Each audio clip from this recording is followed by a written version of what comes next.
বারাণসী ইতিহাসের চেয়েও পুরনো, ঐতিহ্যের চেয়েও পুরনো, এমনকি কিংবদন্তির চেয়েও পুরনো। সব কিছুকে একত্রিত করলে যা দাঁড়ায় তার চেয়েও দ্বিগুণ পুরনো। আমার বক্তব্য নয়, ভারতপ্রেমিক সাহিত্যিক মার্ক টুয়াইন বারাণসী দেখে মুগ্ধ হয়ে লিখেছিলেন, বারাণসী ভারত তথা বিশ্বের প্রাচীনতম শহরগুলির মধ্যে অন্যতম।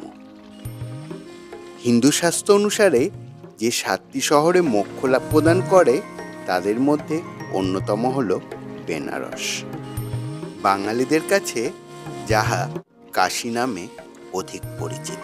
Welcome to Banaras. আমি সুদীপ্ত আর আমার চ্যানেল রোমিং ফিটে আপনাদের স্বাগত। আমার সাথে দুরাত্রি 3 দিনে ঘুরে দেখবেন পুরো বেনারস শহরটা। চলুন তাহলে, রেডি তো? আমি তো রেডি। কুর্সি কা পেটি বাঁধ লিজিয়ে আর তৈয়ার হয়ে যাইয়ে। চলুন তাহলে শুরু করা যাক আজকের গল্প একদম শুরু থেকে। পৌঁছে গেলাম হাওড়া স্টেশনে রাত 8টায় বিভূতি এক্সপ্রেস ধরবো বলে। নোটিশ বোর্ডে পরীক্ষার রেজাল্ট বেরালে হঠাৎ যেরকম হৃদস্পন্দন বেড়ে যেত, রেলের বোর্ডে যতক্ষণ না ট্রেনের নামটি ফুটে উঠছিল সেই রকম একটা চাপা উত্তেজনা কাজ করছিল। 12 নম্বর প্ল্যাটফর্মে ঠিক 7:30 নাগাদ প্রবেশ করল বিভূতি এক্সপ্রেস। আবার চেপে বসলাম 12,333 বিভূতি এক্সপ্রেসে। এর গন্তব্য চলুন তাহলে। ঘড়ির কাঁটা ঠিক 8টা ছেড়ে দিল আমাদের ট্রেন। সময় নষ্ট না করে তাড়াতাড়ি সেরে নিলাম রাতের ডিনার, কারণ হাতে মাত্র 2 দিন। এইটুকু সময়ের মধ্যেই নিংড়ে নিতে হবে বেনারসের সমস্ত রস। রাতের নিস্তব্ধতা ভেদ করে ছুটতে লাগলো আমাদের ট্রেন। পরের দিন ঘুম ভাঙল মুঘলসরায়ে পৌঁছে। Hello, good morning. চলে এসেছি, এখন দীনদয়াল উপাধ্যায় স্টেশনে আছি। 8:20 এখানে পৌঁছানোর কথা, অ্যাডভান্সই বলতে পারেন। 8:15 এখানে পৌঁছে গেছে। ট্রেনের জানলা দিয়ে দৃশ্যমান মা গঙ্গা জানান দিল পৌঁছে গেছি আমাদের গন্তব্যে। ভরা বর্ষায় গঙ্গার ব্যাপ্তি সত্যি চোখে পড়ার মতো। দূর থেকে দেখলাম বেনারসের নবতম সংযোজন নমঘাট।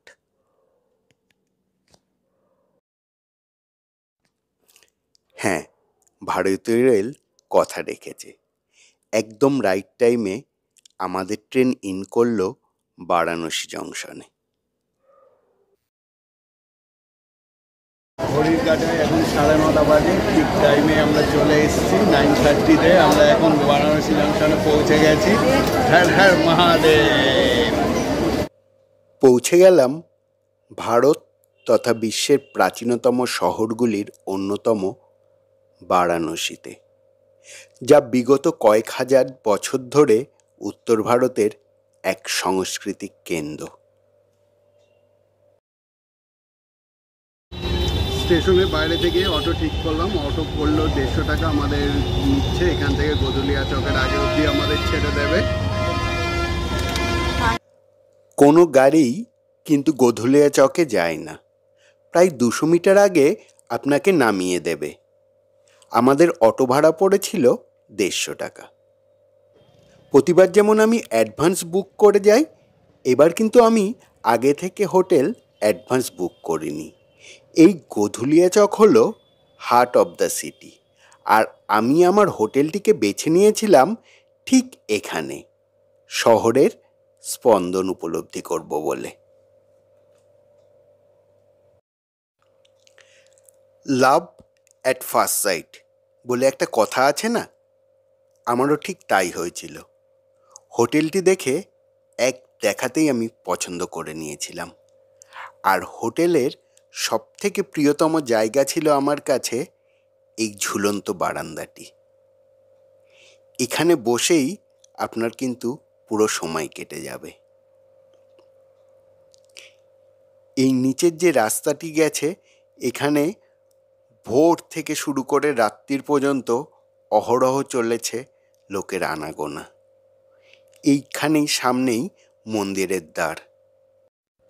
আমাদের পার ডে হোটেল ভাড়া পড়েছিল ১,৫০০ টাকা করে।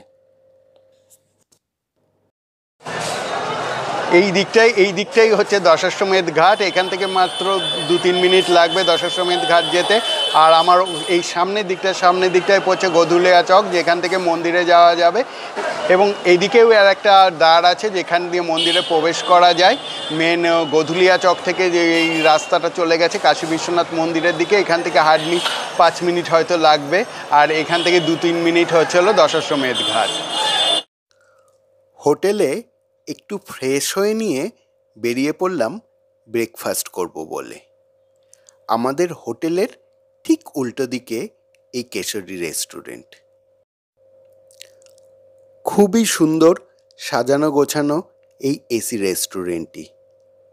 খাবারের কোয়ালিটিও সত্যিই খুব ভালো। আমরা ২-১ বার অন্য রেস্টুরেন্টে ট্রাই করেছিলাম, বাট সত্যি একদমই পোষায়নি। ঘুরে ফিরে আবার এখানেই চলে এসেছিলাম। আমি তো হাইলি রেকমেন্ড করব এই রেস্টুরেন্টটিকে।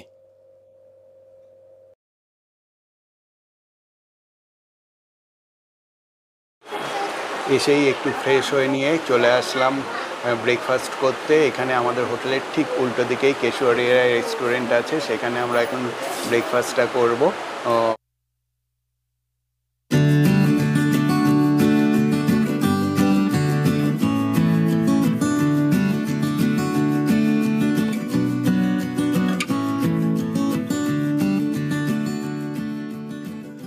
চলে এসছে আমাদের ব্রেকফাস্ট। আমরা নিয়েছি, অর্ডার করলাম ধোসা আর চানা বাটারা সাইজগুলো দেখে কিন্তু মানে সত্যি লোভনীয়। এই চানা বাটারার সঙ্গে সার্ভ করা হয়েছে রায়তা, স্যালাড, আচার এবং সাইজগুলো দেখতেই পাচ্ছেন। একটা দুটো খেলে আপনার মোটামুটি আর লাঞ্চ করতে হবে বলে মনে হয় না। এখানে প্রাইস কিন্তু একদমই রিজনেবল। যে ধোসাগুলো নেওয়া হলো, ধোসাটা নিয়েছে 120 আর চানা বাটারা 130, যেটা আমাদের ক্যালকাটাতে নর্মাল যে কোনো রেস্টুরেন্টে এইরকম ধরনের রেটই বা এর থেকে হয়তো বেশিও হতে পারে। ফলে একদমই রিজনেবল প্রাইস কিন্তু আমার মনে হয়েছে। খাবার খেয়ে বেরিয়ে পড়লাম গঙ্গা স্নানের উদ্দেশ্যে। চলে গেলাম সোজা দশাশ্বমেধ ঘাটে। দশাশ্বমেধ ঘাট বারাণসীর প্রধান ঘাট। এটি সম্ভবত বারাণসীর প্রাচীনতম ঘাট। হিন্দু বিশ্বাস অনুসারে ব্রহ্মা শিবকে স্বাগত জানানোর জন্য এই ঘাট তৈরি করেছিলেন এবং এখানে 10টি অশ্বমেধ যজ্ঞের আয়োজন করেছিল। এখানে মোট 84টি ঘাট আছে। তার মধ্যে অন্যতম ঘাটগুলি হল দশাশ্বমেধ ঘাট, মণিকর্ণিকা ঘাট, আশি ঘাট, রবিদাস ঘাট ও হরিশ্চন্দ্র ঘাট। মণিকর্ণিকা ঘাট একটি মহাশ্মশান। হিন্দু বিশ্বাস অনুযায়ী এই ঘাটে শিবের পত্নীর সতীর কানের দুল পতিত হয়েছিল। এই ঘাটে যাকে দাহ করা হয় তার কানে শিব নিজে তারক ব্রহ্ম মন্ত্র প্রদান করেন। না, দুপুরে সত্যিই আমরা লাঞ্চ করিনি। একটু বেলা গড়াতেই বেরিয়ে পড়লাম। পৌঁছে গেলাম এখানকার বিখ্যাত চাট ভাণ্ডার কাশী চাট ভাণ্ডারে চাটের মজা নিতে। এটি গধুলিয়া চক থেকে 2 মিনিট এগোলেই ডান দিকে পড়বে। বেনারসে আসলে এখানকার চাট কিন্তু মাস্ট। এটা কিন্তু কোনো মন্দিরের ভিড় নয়, এটা হচ্ছে এখানকার বিখ্যাত কাশী চাট ভাণ্ডার। এখানে প্রচুর লোকের সমাগম ঘটে সকাল বিকালে এই চাট ভাণ্ডারের সামনে। আমরাও এসেছি এখানে।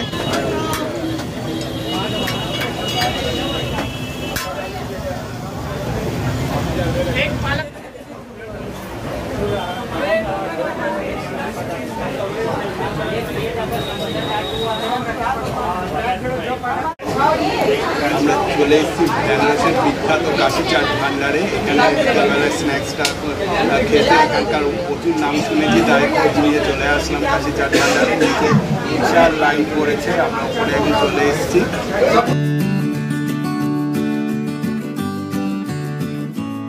এটা হচ্ছে টিক্কি চাট, এখানকার স্পেশাল। টেস্ট করে দেখি, দারুণ। বেনারসে এসে চাট খাবো না তাই আবার হয় নাকি? এখানকার এটা একটু স্পেশাল।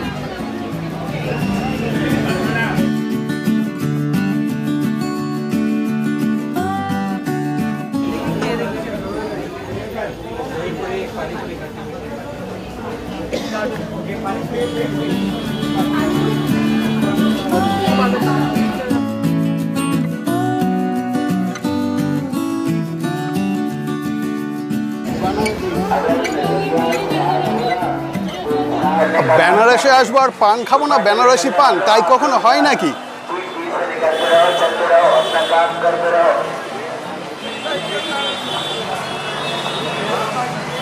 एकदम बनारस का मीठा पान। खाई के पान बनारस वाला, खुल गए बंद अकल का ताला। এর পরের গন্তব্য দশাশ্বমেধ ঘাট, সন্ধ্যা আরতি। এখন ঘড়ি কাটায় 5টা বাজে। আমরা চলেছি দশাশ্বমেধ ঘাটের দিকে সন্ধ্যা আরতি দেখব বলে।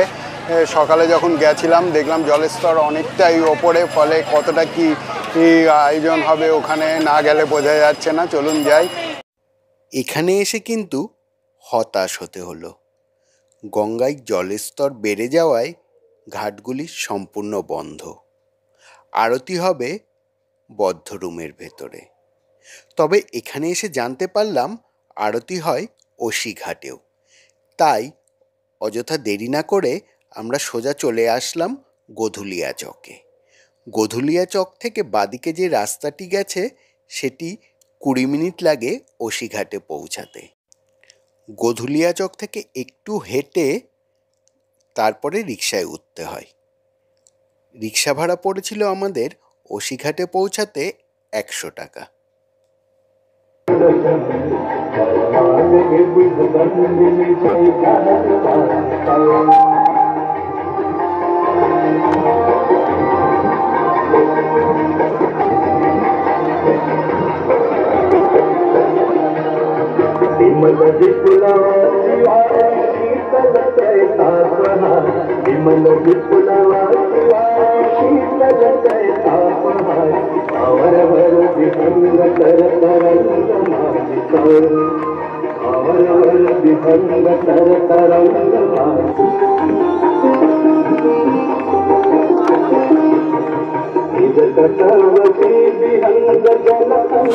দশাশ্বমেধ ঘাটে আমরা আরতি দেখতে পারলাম না, ওখানে বন্ধ ছিল। আমরা তাই চলে এসেছি আরশি ঘাটে। আরশি ঘাটে আরতি মাত্র শেষ হলো। এখানেও প্রচণ্ড ক্রাউড, এত লোক এখানে সমাগম হয়েছে। যেহেতু দশাশ্বমেধ ঘাটে আরতি দেখা যাচ্ছে না, তাই এখানে খুব ভালোভাবে আমরা আরতি দেখতে পেলাম না। তবুও যেটুকু দেখলাম সেটুকুই অনেক।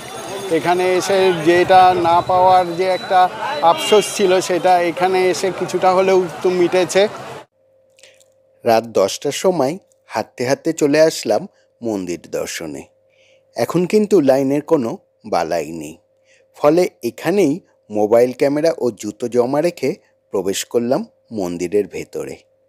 খুব সুন্দরভাবে দর্শন করলাম বাবা মহাদেবকে এবং দেখলাম আরতি ও নন্দীকেও পুরো ফাঁকা পেয়ে গেল।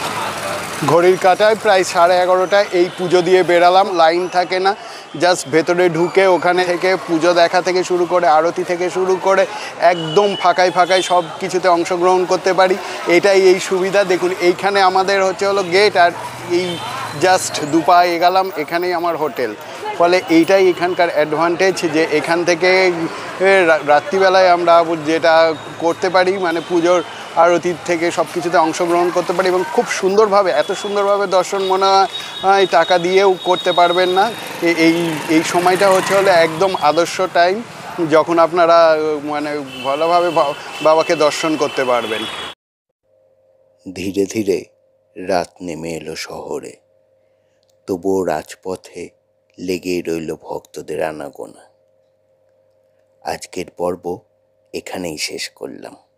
আবার কালকে রয়েছে সারনাথ, ধামেক স্তূপ, রামনগর ফোর্ট ও অনেক অনেক মন্দির। বন্ধুরা, আজকের পর্বটি যদি ভালো লাগে অবশ্যই লাইক করবেন ও চ্যানেলটিকে সাবস্ক্রাইব করবেন। ততক্ষণ সঙ্গে থাকুন, দেখতে থাকুন। नमस्ते, आदाब, सत श्री अकाल। फिर मिलेंगे चलते चलते।